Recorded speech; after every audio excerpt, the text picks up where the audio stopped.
नमस्कार, मैं हूं आपके साथ सोनम राय। बुलेटिन की शुरुआत करते हैं। हरियाणा के फरीदाबाद में स्थित सूरजकुंड अंतर्राष्ट्रीय हस्तशिल्प मेला कल से आम जनता के लिए खोल दिया गया है।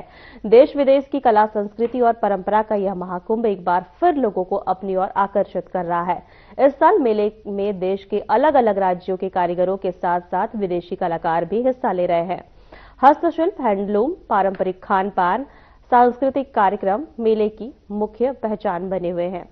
सुरक्षा व्यवस्था की बात करें तो प्रशासन ने कड़े इंतजाम किए हैं। वहीं ट्रैफिक और पार्किंग को सुचारू रखने के लिए भी विशेष व्यवस्थाएं की गई है। मेले में पहले ही दिन बड़ी संख्या में दर्शक पहुंचे, जिससे साफ है कि सूरजकुंड मेला एक बार फिर लोगों की पसंद बना हुआ है। इस साल सूरजकुंड मेले की थीम राज्य उत्तर प्रदेश और मेघालय है, जहां उत्तर प्रदेश की समृद्ध लोक कला और शिल्प के साथ साथ मेघालय की जनजातीय संस्कृति और पारंपरिक कला की झलक देखने को मिल रही है। खास बात यह है कि इस बार मित्र देश इजिप्ट भी मेले में हिस्सा ले रहे हैं, जिससे अंतर्राष्ट्रीय संस्कृति का रंग और गहरा हो गया है। कल हुए उद्घाटन कार्यक्रम में हरियाणा के मुख्यमंत्री नायब सिंह सैनी और देश के उपराष्ट्रपति भी शामिल हुए। इस दौरान उन्होंने मेले का उद्घाटन किया और विभिन्न स्टॉल्स का निरीक्षण किया। कारीगरों का उत्साह भी बढ़ाया। मेले में देश के अलग अलग राज्यों के कारीगर हस्तशिल्प, हैंडलूम, पारंपरिक खान पान और सांस्कृतिक प्रस्तुतियों के जरिए भारतीय संस्कृति को जीवंत रूप में पेश कर रहे हैं। सुरक्षा, ट्रैफिक और पार्किंग को लेकर प्रशासन की ओर से पुख्ता इंतजाम किए गए, ताकि दर्शक बिना किसी परेशानी के मेले का आनंद ले सके। पहले ही दिन उमड़ी भारी भीड़ से यह साफ हो गया कि सूरजकुंड मेला एक बार फिर लोगों की पहली पसंद बनता जा रहा है।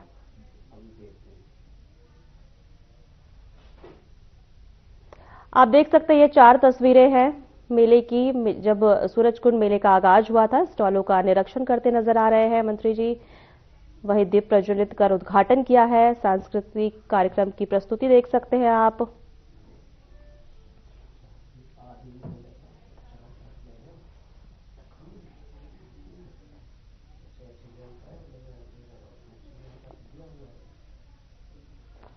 हमारे साथ संवाददाता संजय गुप्ता जी फरीदाबाद से जुड़ गए हैं। सबसे पहले संजय जी बताइए कि फिलहाल मेले का माहौल कैसा है आज? बिल्कुल, देखिए, आज अगर मेले की हम बात करें तो 11 बजे मेले की शुरुआत होती है और अभी 11:15 बज चुके हैं। तो जिस तरीके की सूचना उतना शुरू नहीं हुई है, क्योंकि फरीदाबाद की जो स्थिति है, यहाँ पर घना कोहरा छाया हुआ है, जिस किस्म से आज की जो दिनचर्या है वो थोड़ी लेट है। लेकिन देखिए, सबसे पहले हम अगर कल शाम की बात करें तो वहां पर लगातार सांस्कृतिक कार्यक्रमों में दर्शकों का मन मोह लिया, क्योंकि वीकेंड था, संडे था। शनिवार को मेले की शुरुआत हुई थी। उस दिन सारे दिन वीआईपी मूवमेंट चलती रही। मुख्यमंत्री भी आए थे, जिससे कि आम दर्शक वहां पर नहीं पहुंच पाए थे। तो लेकिन रविवार का दिन कल होने के कारण दर्शक वहां पर बहुत भारी संख्या में उमड़ पड़े, जिसके चलते वहां पर कुछ देर के लिए जो परिवहन व्यवस्था थी वो भी चरमराती हुई दिखाई दी, क्योंकि मेले की शुरुआत से कुछ व्यवस्थाओं में अभी थोड़ी समस्या है। लेकिन जैसे ही दर्शक मेले के अंदर पहुंचे तो वो वहां की सांस्कृतिक विरासतों को देखकर, खासकर उत्तर प्रदेश और मेघालय की विरासतों को देखकर गदगद उठे। इसके अलावा मैं आपको बताना चाहूंगा कि वहां बड़ी चौपाल पर जो हरियाणा के जो लोक गायक हैं, अभिनेता हैं, सौरभ अत्री, उन्होंने भी यहाँ पर सांस्कृतिक प्रस्तुति दी। राजपाल गुड्डू, जिन्होंने दुलारी वाला से, तो हरियाणा की संस्कृति को उन्होंने भी बजाकर वाहवाही उनको प्रदान की। तो कहीं ना कहीं जो मेला है वो पूरी तरह रंग में आने में अभी थोड़ा समय लगेगा। लेकिन देखिए, जो आम लोग हैं या पारिवारिक लोग हैं वो मेले में नहीं पहुंच पाते हैं। लेकिन अगर हम बात करें छात्रों की और युवा वर्ग की, तो वो मेले में पहुंचना शुरू हो। अगर हम एंट्री गेट की बात करें तो वहां की क्या व्यवस्था है? कोई दिक्कत तो नहीं हो रही आमजनों को? देखिए, बिल्कुल भी दिक्कत का सामना हम लोगों को नहीं करना पड़ रहा है। शुरुआत से ही जो मेला प्रबंधन है, उन्होंने इस तरीके की व्यवस्था की थी कि जो आम जनता वहां पे चाहे कितनी भी भारी संख्या में आ जाए, क्योंकि देखिए ये 39वां सूरजकुंड मेला है। इससे पहले 38 मेले लग चुके हैं, तो कहीं ना कहीं अनुभव भी प्रशासन के पास है। लेकिन फिर भी कहीं ना कहीं कहते हैं गड़बड़ी हो जाती है। एक साथ में अगर भारी भीड़ उमड़ जाए तो उसको लेकर कहीं ना कहीं छोटी मोटी समस्याएं आ जाती हैं। लेकिन अभी की अगर बात करें तो प्रशासन ने पूरी मुस्तैदी बस रखी है, जिसको लेकर जो दर्शक वहां पर पहुंच रहे हैं उनको कठिनाइयों का सामना नहीं करना पड़ रहा है। साथ ही मैं बताना चाहूंगा अपने दर्शकों को कि जो हरियाणा का टूरिज्म और सूरजकुंड मेला प्रबंधन विभाग है, उन्होंने साथ ही ऐप के नाम से ऐप लॉन्च किया है, जिसको गूगल पे जाके हम सर्च करें तो उसको डाउनलोड कर सकते हैं। और मेले की जो तमाम जानकारियां हैं, चाहे कोई सांस्कृतिक कार्यक्रम की हो, खाने पीने की हो, रास्ते की हो, किस तरीके से पहुंचना है, ट्रांसपोर्ट व्यवस्था की हो, तो उन सभी की जानकारी एक ही ऐप में उपलब्ध हो चुकी है। जी संजय, अगर हम बात करें कार्यक्रम की, तो कौन सा कार्यक्रम सबसे ज्यादा आकर्षण का केंद्र रहा कल? देखिए, कल आकर्षण के केंद्र की बात करें तो कल शाम को सौरभत्री ने प्रस्तुति दी थी, जो कि हरियाणा में खासे पॉपुलर है।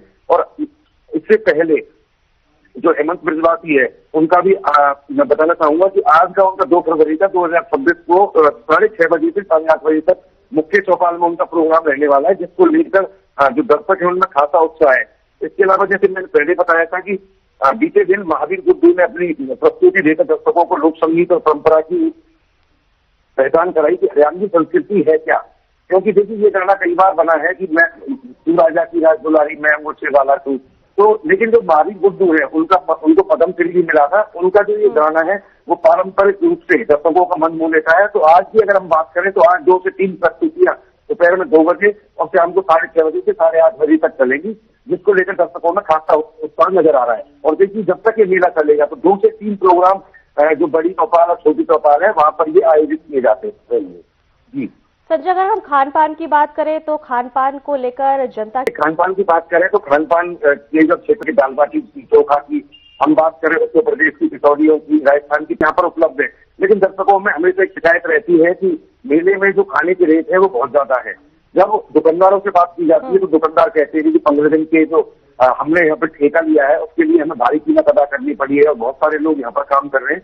और क्योंकि जो सूरजकुंड का जो क्षेत्र है वो बिल्कुल शहर से हटके है, तो ट्रांसपोर्ट व्यवस्था भी उनको निजी रूप से करनी पड़ती है, तो उसको लेकर उनको ज्यादा कीमत अदा करनी पड़ती है, जिसके चलते मेले में जो खाने पीने की वस्तुएं उनके रेट बहुत ज्यादा है। जी संजय, अगर हम विदेशी पर्यटकों की बात करें तो क्या विदेशी पर्यटक भी पहुंच रहे हैं मेले में? जी एक बार दोबारा दोहराएं प्लीज। जी, अगर हम विदेशी पर्यटक की बात करें तो क्या विदेशी पर्यटक भी मेले में पहुंच रहे हैं? जी बिल्कुल, विदेशी पर्यटक बिल्कुल भारी संख्या में इस मेले में अब तक शिरकत करते आए हैं। और कल का जो दिन था वहाँ पे कल भी सैकड़ों जो विदेशी दर्शक थे वो वहाँ पर देखे गए थे, क्योंकि आप देखिए 40 देश लगभग हमारे इसमें भागीदारी कर रहे हैं। मिस्र हमारा पार्टनर है, तो कहीं ना कहीं 41 देश और इसके अलावा जो इनके आसपास के कंट्रीज है जो लोग यहाँ पे रहते हैं। तो सूरजकुंड मेले की हालांकि मीडिया में इस बार अभी कवरेज थोड़ी कम जा रही है, लेकिन लगातार जो पूरे देश का मीडिया है लगातार सूरजकुंड मेले को कवरेज करता है, नेशनल मीडिया कवरेज करता है, क्योंकि ये दिल्ली से मात्र 15 से 20 किलोमीटर दूर ये क्षेत्र है। तो कहीं ना कहीं मेले की जो ख्याति है वो जो हस्तशिल्पी है वो जो मतलब महाकुंभ इसको कहा जाता है उनका, तो कहीं ना कहीं मेले की जो ख्याति है वो पूरी दुनिया में फैल चुकी है। उसको लेकर यहाँ पे जो विदेशी जो पर्यटक है वो भारी संख्या में यहाँ पर जुटते हैं। और खासकर एक बात और बताना चाहूंगा जी कि जो दर्शक यहाँ पर आते हैं, जो मेला देखने आते हैं, वो यहाँ पे खरीदारी बहुत बड़ी संख्या में करते हैं। और इस बार जो मेला प्रबंधन है उन्होंने एक ऐसी व्यवस्था की है कि पूरे साल जो यहाँ पे शिल्पी आएंगे वो अपने माल को ऑनलाइन जो दर्शक है उनको बेच सकेंगे। इस तरीके की व्यवस्था इस बार मेला प्रबंधन ने की है। अगर हम बात करें हस्तशिल्प और हैंडलूम को लेकर तो क्या कुछ बढ़ावा दिया जा रहा है इनको? बिल्कुल, देखिए यहाँ पर जो जितने भी कारीगर पूरे देश भर से आते हैं उनको बढ़ावा देने के लिए इस मेले की शुरुआत की गई थी। और कहीं ना कहीं जो राज्य सरकार है और मेला प्रबंधन है, हरियाणा टूरिज्म है, वो इस दिशा में बढ़ता हुआ दिखाई दे रहा है। क्योंकि आप देखिए जब शिल्पी यहाँ पे आते हैं, अगर किसी मेले में वो शिरकत करते हैं, जो गांव और शहरों के मेले होते हैं, तो उनमें उनको जगह पाने के लिए बहुत भारी कीमत अदा करनी पड़ती है। लेकिन जब यहाँ पर जो हस्तशिल्पी आते हैं और अपनी दुकानें लगाते हैं, उनको फ्री में यहाँ पे दुकान अलॉट की जाती है, उनकी रहने की व्यवस्था की जाती है, उनको खाने की व्यवस्था की जाती है। अगर कोई हमारे जैसे हरियाणा राज्य की बात करें, अगर कोई हमारे यहाँ का शिल्पी है, अगर वो अपने काम को या फिर उसको एक्सपोर्ट करना चाहता है अपने बिजनेस को, तो सरकार द्वारा लगातार उनको वित्तीय मदद भी उपलब्ध कराई जाती है। और ऐसे मंच जो पूरे दुनिया में, देश में जो लोगों को आर्थिक जो सुविधाएं उपलब्ध कराते हैं हस्तशिल्पियों को, वो यहाँ पर मेले में शिरकत करते हैं। और जो लगातार जो दुकानदार हैं उनको इस बारे में सचेत भी करते रहते हैं। जी, अगर हम बात करें ट्रैफिक की, तो ट्रैफिक नियमों के लिए क्या कुछ प्रशासन ने तैयारियां की है, क्या लगता है आपको? लेकिन देखिए, जैसे मैंने पहले बताया था कि मेले की सुरक्षा और ट्रैफिक व्यवस्था ये दो बहुत बड़े लगातार प्रश्न उठते रहे हैं। क्योंकि जैसे ही थोड़ी सी अगर भीड़ बढ़ती है, क्योंकि वीकेंड में भीड़ बढ़ती है, सभी लोग अपनी गाड़ियों से जाते हैं। हालांकि जिला प्रशासन लगातार एडवाइजरी जारी करता है कि हमने बसें चला रखी है, आप बसों से वहां पे पहुंचिए और वहां से बिल्कुल थोड़ी सी दूरी पर टिकट काउंटर है, टिकट काउंटर से टिकट लेके अंदर आप प्रवेश कर सकते हैं। और एक एडवाइजरी जारी की गई है, टिकट में लाइन से बचने के लिए आप ऑनलाइन टिकट बुक कराइए। तो कहीं ना कहीं जो ट्रैफिक जो पुलिस है वो भी पूरी तरह मुस्तैद नजर आ रही है। बल्लभगढ़ से जो ट्रैफिक व्यवस्था है उसको संभालने के लिए लगातार 300 से 400 पुलिसकर्मी पूरे सूरजकुंड रोड पर लगाए हुए हैं। और दिल्ली से जो फरीदाबाद में सूरजकुंड में जब प्रवेश करते हैं लोग, तो वहां पर भी जो ट्रैफिक व्यवस्था है हरियाणा पुलिस ने और दिल्ली पुलिस ने मिलकर संभाली हुई है। जी, अगर संजय हम आने वाले समय में पर्यटकों की बात करें तो क्या अनुमान है कितने पर्यटक शामिल हो सकते हैं मेले में? जी जी, एक बात सुनिए। आने वाले समय में अगर हम अनुमान लगाएं तो कितने पर्यटक और शामिल हो सकते हैं मेले में? देखिए, बिल्कुल जो प्रशासन लगातार उम्मीद कर रहा है वो संख्या बहुत बड़ी है, 1 करोड़ से ऊपर जा सकती है, जैसा कि पहले भी हुआ था। लेकिन अगर हम बिल्कुल फिक्स आंकड़ों की बात करें तो मैं आपको एक बात और बताना चाहूंगा। सूरजकुंड मेले में होता क्या है, सूरजकुंड मेले में जो जिन पुलिसकर्मियों की ड्यूटी रहती है, बिल्कुल मैं ऑफ द रिकॉर्ड नहीं ऑन द रिकॉर्ड बता रहा हूँ कि वो भी कहीं ना कहीं कुछ लोग ऐसे होते हैं जिनको वो अनाधिकृत रूप से एंट्री करा देते हैं। मीडिया के भी बहुत सारे लोग होते हैं और जो प्रशासन के लोग हैं, वीआईपी एंट्री होती है, तो लाखों की संख्या में जो हम कह सकते हैं सभी के पर्यटक वहां पर एंट्री करते हैं। इसके अलावा जो टिकट से जो एंट्री करने वाले लोग हैं उनका आंकड़ा तो आ जाता है कि लगभग 1 करोड़ आए, 2 करोड़ आए, लेकिन उन लोगों का आंकड़ा प्रशासन के पास उपलब्ध नहीं होता। तो जो आधिकारिक संख्या मेले में आने वालों की होती है, वास्तविक संख्या उससे कहीं ज्यादा होती है, मेरा ये कहना है। जी सर, अगर हम कलाकारों और कारीगरों की बात करें तो उनमें कितना उत्साह नजर आ रहा है? देखिए, कलाकारों और कारीगरों की बात करें तो ये मेला इस बार ना, जैसे कि शनिवार को शुरुआत हुई थी, इसकी शुरुआत कर रहे पहले जो शुरुआत होती थी वो 1 तारीख को होती थी, लेकिन चूंकि शनिवार 31 तारीख को पड़ गया था तो प्रशासन ने तैयारी करके 31 को ही मेले की शुरुआत कर दी। जिला प्रशासन और जो अपना मेला प्रबंधन है वो कितना संजीदगी अपना रहा है इस मामले में, किसी चीज से पता लगता है। तो इसको लेकर जो कारीगर है उनमें भी उत्साह है कि प्रशासन हमारी चीज ले रहा है, हम दूर दराज से यहाँ पे आए हैं, लोग हमारी कलाकृतियों को देखें, हमारी कला को पहचाने, जिससे कि हमारे व्यवसाय को 4 साल लग सके, कुछ आमदनी हो सके, हमारा जीवन स्तर सुधर सके। तो ऐसी उम्मीद है कि जब कारीगर यहाँ पहुंचते हैं उसके बाद जिला प्रशासन कई बार थोड़ा लापरवाही बरतता है तो उनको दुख होता है, लेकिन इस बार की जो व्यवस्था है पहले से सुदृढ़ नजर आ रही है। मुख्यमंत्री ने मेले में खुद शिरकत की है। उससे पहले जो हमारे जो टूरिज्म मिनिस्टर थे अरविंद शर्मा, जो यहाँ पर पहुंचे थे, अरविंद शर्मा ने अधिकारियों के साथ मीटिंग करके एडवाइज भी किया था कि कोई भी समस्या ना रहे, किसी कारीगर को कोई समस्या है, किसी को कलाकार को कोई समस्या है तो वो समस्या तुरंत दूर की जाए।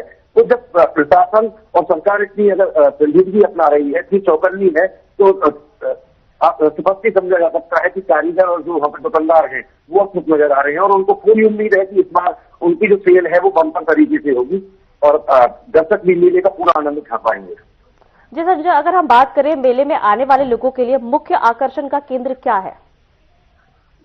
देखिए, मुख्य आकर्षण के केंद्र की बात करें, जैसे ही मेले में एंट्री होती है सबसे पहले वहां पर हमारा स्वागत करते हैं भैरवतीय, जो कि कुछ कलाकार हैं और जो कई रूपों में, कोई रावण का वेश बना के है, कोई किसी रेस में कुंभकर्ण के वेश में घूमता है, कोई और वेश में वहां पे घूमता है। वहां से जब हमारा प्रवेश होता है तो उसके आगे हम जब पहुंचते हैं तो हमारा अपना गांव के नाम से हरियाणा की संस्कृति देखने का मौका लगता है। वहां पर आप देख सकते हैं कि किस तरीके से हमारे जो बुजुर्ग थे, जो हमारी जीवन शैली थी वो किस तरीके की थी, पुराने कटोरे, चरखा, जितनी भी पुरानी वस्तु है, किस तरीके से हम खेती किसानी करते थे, वो सारी चीजें वहां पर रखी गई है। इसके अलावा जब हम वहां से आगे बढ़ते हैं तो तमाम जो प्रदेश हैं उनकी कला और संस्कृति वहां पर हमें दिखाई देती है। पंचारी गांव, हमारे हरियाणा का एक पंचारी गांव पड़ता है, बताना चाहूंगा कि वहां के जो ढोल नगाड़े हैं उनकी गूंज भारत देश में नहीं लगभग पूरी दुनिया में गूंज रही है। कभी भी कोई बड़ा प्रोग्राम होता है तो अगर ढोल नगाड़ों की बात होती है तो वो हरियाणा के होडल के पास के बंचारी गांव की बात होती है। वहां के जो नगाड़ा के कलाकार हैं वो पूरी दुनिया में प्रसिद्ध है। तो वहां पे भी लगातार युवा वर्ग जो है वो पूरा मस्ती में डूबता हुआ नजर आता है, नृत्य करता हुआ नजर आता है। और सबसे ज्यादा अगर पॉपुलरिटी की बात करें तो मेले में सबसे ज्यादा पॉपुलरिटी हमारे बंचारी गांव के एक ढोल नगाड़ों की होती है। अगर हम बात करें अगर दर्शकों की वहां पर, तो उन्होंने कुछ सलाह दी है मेले को लेकर, क्या कुछ साझा किया जानकारी? देखिए, अभी मेले की शुरुआत हुई, देखिए अभी मेले की शुरुआत हुई है तो अभी जिस तरीके से दर्शक कल पहुंचे थे तो कल थोड़ी बहुत अव्यवस्था नजर आई थी। जैसा कि मैंने पहले भी बताया था अपने दर्शकों को कि जो पिछली बार का मेला था या उससे पूर्व के मेले थे तो एक सबसे बड़ी समस्या आती थी कि मेले में जेब कतरे और से जो आपराधिक किस्म के लोग हैं वो भी प्रवेश कर जाते हैं। तो कहीं ना कहीं चोरी की घटनाएं भी होती है और इस तरीके की घटनाएं होती हैं, किसी का मोबाइल चोरी हो गया। तो इस बार पुलिस प्रशासन पूरी तरह चौकन्ना है। ड्रोन से भी लगातार निगरानी की जा रही है, सीसीटीवी कैमरे लगाए गए हैं। पुलिस की सिविल वर्दी में भी पूरी तरह मुस्तैदी नजर आती है। लेकिन दर्शकों की अगर हम जैसे शिकायतों की अगर बात करें तो सिर्फ जैसे कि मैंने पहले बताया कि रेट की समस्या से जूझ रहे थे। उनका मानना था कि जो खाद्य पदार्थों के रेट हैं वो बिल्कुल भी मतलब महसूस नहीं करते, क्योंकि जो 50 रुपए का सामान बाहर मिलता है वो यहाँ पर 200 रुपए का मिलता है। दूसरी अगर हम बात करें उनकी शिकायतों की, तो उनको एक लगातार शिकायत रहती है कि मेला जो परिसर है उसमें वाईफाई ढंग से काम नहीं करता है। इस बार हालांकि मेला प्रबंधन ने व्यवस्था की है, लेकिन वाईफाई की अगर बात करें तो ये सबसे बड़ी समस्या पिछले समय से लगातार चली आ रही है। जी, अगर संजय बाबू अभी तक की भीड़ की बात करें तो कितने दर्शक शामिल हुए थे कल, और आज क्या अनुमान है? जी देखिए, आधिकारिक अगर आंकड़ों की बात करें तो आधिकारिक आंकड़े अभी तक डीपीआरओ विभाग ने उपलब्ध नहीं कराए हैं, लेकिन माना जा रहा है कि कल 1 से 1.25 लाख से भी ज्यादा लोगों ने मेला परिसर में घूमकर और उसका आनंद उठाया। लेकिन अगर हम आज की बात करें तो आज देखिए, जैसा कि मैं दिखा रहा था कि आज अभी कोहरा छाया हुआ है। दोपहर बाद मौसम की कैसी स्थिति रहती है, हालांकि जो युवा वर्ग है उसको इस मौसम में आनंद आता है और वो लोग मेला परिसर में जाने के लिए उत्सुक भी नजर आते हैं, क्योंकि वहां पे देखिए सूरजकुंड के आसपास 5 से 6 यूनिवर्सिटीज है। इसके अलावा अगर आसपास बात करें स्कूल है तो वहाँ के बच्चे लगातार मेले में शिरकत करते रहे हैं। और ऐसे ही दिल्ली के अगर आसपास की बात करें तो वहाँ का युवा वर्ग आज मेले में आ सकता है सोमवार को जैसे 2 या 3 बजे के बाद में, क्योंकि मेला परिसर में जो सांस्कृतिक कार्यक्रम है उनका समय सीमा बढ़ा दी गई है। तो इसलिए 3 बजे के बाद जो भीड़ उमड़ेगी उससे ही अंदाजा लगेगा कि आज दर्शक कितनी संख्या में वहां पर पहुंच रहे थे। जी संजय, अभी आपने मौसम की बात की कि कोहरा बना हुआ है, तो क्या मौसम के बदलाव के चलते कुछ कमी आ सकती है पर्यटकों में? बिल्कुल, देखिए जिस तरीके का मौसम है, दूर दराज से जो दर्शक यहाँ पर मेले में आना चाहते हैं आसपास के दर्शक तो पहुंच जाएंगे और जल्दी निकल भी जाएंगे। लेकिन जो दूर दराज से आते हैं अगर वो शाम को यहाँ पर लेट तक रखते हैं तो फिर उनको वापसी जाना, क्योंकि कोहरे की स्थिति अभी तक सामान्य नहीं हुई है और फरीदाबाद में उम्मीद जताई जा रही है कि शाम को भी घना कोहरा रह सकता है। तो कहीं ना कहीं ये चीजें मेले को प्रभावित करेंगी। तो हो सकता है कि अगर थोड़ी बहुत भी अगर धूप नहीं निकलती है तो कहीं ना कहीं मेले में जो दर्शकों की संख्या है वो थोड़ी सीमित रह सकती है। अगर हम बात करें 2 राज्य तो शामिल हुए हैं, विदेश भी हमारे जो मित्र है इजिप्ट शामिल हुआ है, तो इजिप्ट का कौन सा केंद्र जो है लोगों को पसंद आ रहा है?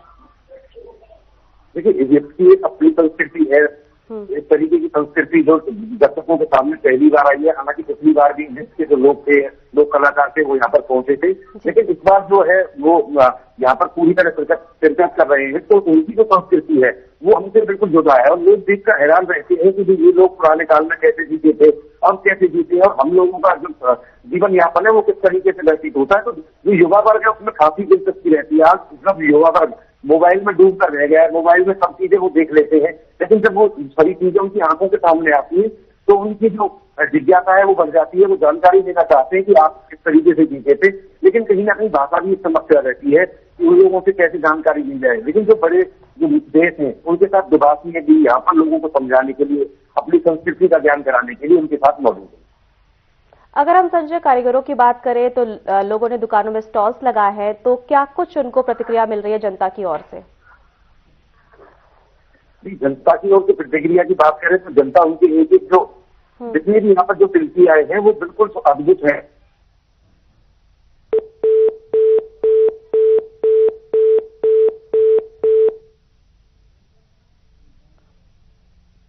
जी संजय, आवाज आ रही है आपको?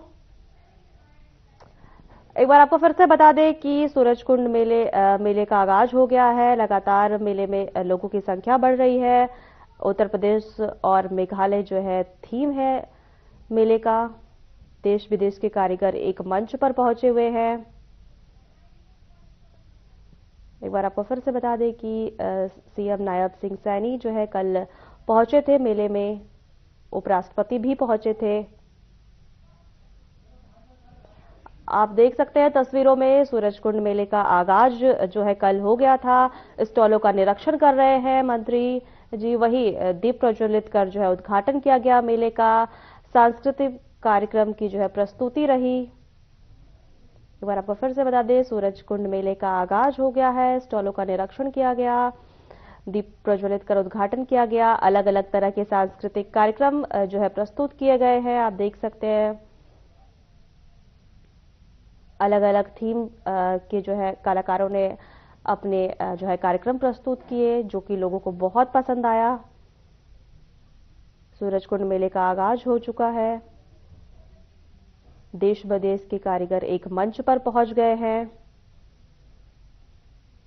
राज्य उत्तर प्रदेश और मेघालय जो है थीम है इस मेले का। वही हमारे मित्र देश जो है इजिप्ट भी इसका हिस्सा है। सूरजकुंड अंतर्राष्ट्रीय हस्तशिल्प मेला शुरू हो गया है। स्टॉलों का निरीक्षण किया जा रहा है। अलग अलग तरह के स्टॉल्स हैं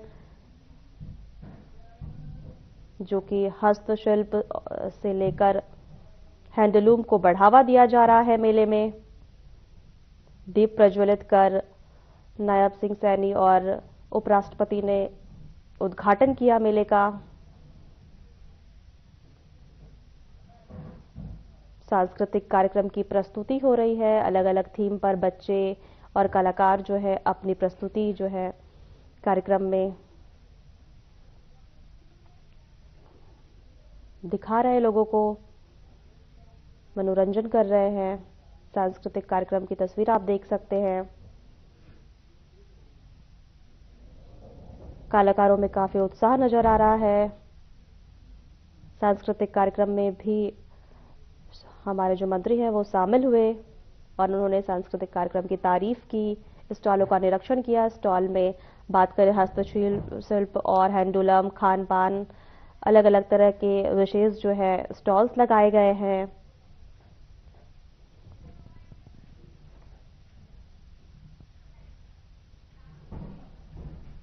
फिलहाल हमारे खास बुलेटिन में इतना ही। नमस्कार।